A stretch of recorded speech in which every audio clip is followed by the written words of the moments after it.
అంతర్జిల్లా bike దొంగను arrest చేసి రిమాండ్కు పంపినట్లు సిద్దిపేట సిపి అనురాధ తెలిపారు.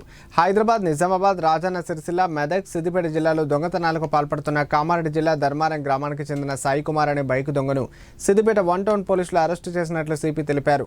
పోలీస్ కమిషనర్ కార్యాలయంలో సిపి అనురాధ మీడియా సమావేశం నిర్వహించారు. ఇతని వద్ద నుంచి 19 బైక్లను స్వాధీనం చేసుకున్నట్లు సిపి పేర్కొన్నారు. ఖరీదైన బైక్లని టార్గెట్గా చేసుకుని దొంగతనానికి పాల్పడతారని తెలిపారు.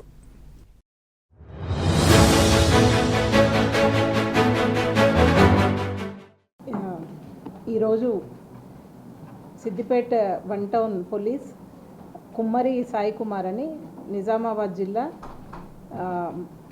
విలేజ్ వచ్చేసి ధర్మారం గ్రామం నిజామాబాద్ జిల్లా బైక్ అఫెండర్ని అరెస్ట్ చేయడం జరిగింది.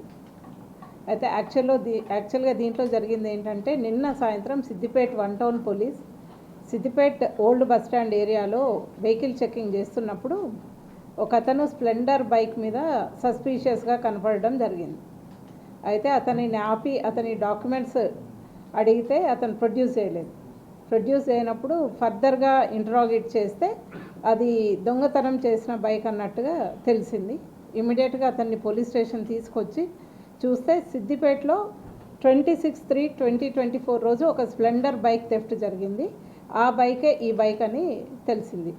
దాని తర్వాత అతన్ని ఫర్దర్ ఇంటరాగేట్ చేస్తే అతను ప్రొఫెషనల్ బైక్ అఫెండర్ అని ఆల్మోస్ట్ 19 బైక్స్ ఇన్ 9 డిస్ట్రిక్ట్స్ దొంగతనం చేసి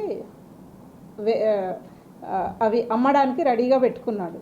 అయితే ఈ 19 బైకులు కూడా నిజామాబాద్ జిల్లాకు చెందినవి, కొన్ని హైదరాబాద్వి, కొన్ని సిరిసిల్ల, కామారెడ్డి అండ్ అదర్ డిస్ట్రిక్ట్స్వి ఉన్నాయి. ఈ బైక్స్ అన్నీ కూడా 5 టీమ్స్ ఫామ్ చేసి నిన్న ఈవినింగ్ ఇమ్మీడియట్గా రికవరీ చేయడం జరిగింది. అవన్నీ కూడా కన్సర్న్డ్ జిల్లాల వారికి ఇన్ఫర్మేషన్ ఇచ్చేసి వాళ్ళ రికవరీ చూపించడం జరుగుతుంది.